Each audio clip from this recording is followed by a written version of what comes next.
ஹாய்ங்க, happy day, happy morning. எல்லோருக்கும் இந்நாள் இனிய நாளாக இருக்கட்டும். நம்ம இன்றைக்கி பட்டாணி சாதம் எப்படி செய்கிறது, அதாவது பட்டாணி புலாவ் எப்படி செய்கிறதுன்னு பார்க்கலாம். நான் முன்னாலே பட்டாணி வெள்ளை பட்டாணியை ஊற வச்சுக்கிட்டேன். நீங்கள் இப்போ உடனே செய்கிற மாதிரி இருந்ததுன்னா, பச்சை பட்டாணி இருந்ததுன்னா நீங்கள் பச்சை பட்டாணியை கூட நம்ம யூஸ் பண்ணிக்கலாம். அரிசியை ஒரு 1/2 அன் ஹவர் முன்னாடி நம்ம ஊற வச்சுக்கிறோம். நல்லா அரிசி ஊறட்டும். இப்போ இந்த கேப்பில் நம்ம ஒரு பச்சை மிளகா, அதாவது மிக்ஸி ஜாரில் ஒரு 6 பச்சை மிளகாயோ இல்லை 4 பச்சை மிளகாயோ காரத்துக்கு ஏற்ற மாதிரி எடுத்துக்கோங்க.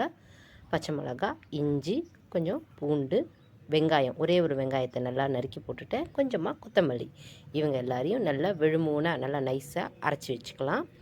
இப்போது ஒரு பேனை எடுத்து அதில் தாராளமாக எண்ணெய் விட்டுப்போம்.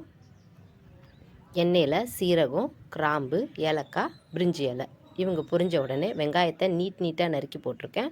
வெங்காயத்தையும் போட்டு நல்லா வதக்கி விட்டுடுங்க. வதங்கின பிறகு அரைச்ச விழுதை போட்டு நல்லா வதக்கிடுவோம். இவங்க கூடயே சேர்ந்து பட்டாணியை போட்டுப்போம்.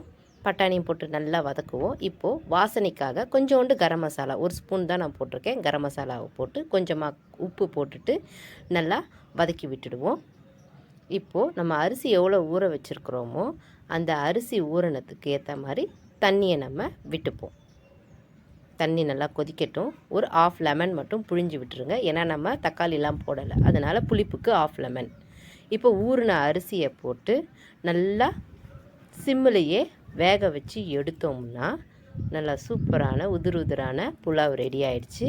நம்ம இறக்க போகிறதுக்கு முன்னாடி நல்லா கேப்சிகமை பொடியாக நறுக்கி நான் அதில் போட்டு கலரி போட்டுட்டேன். வாசனையோட செம சூப்பராக செம டேஸ்ட்டாக பட்டாணி புலாவ் சூப்பராக ரெடி ஆகிடுச்சு. கண்டிப்பாக எல்லாருமே ட்ரை பண்ணுங்கள். பசங்க வேணும்னு கேட்டு சாப்பிடுவாங்க. கண்டிப்பாக ட்ரை பண்ணுங்கள். தேங்க்யூ.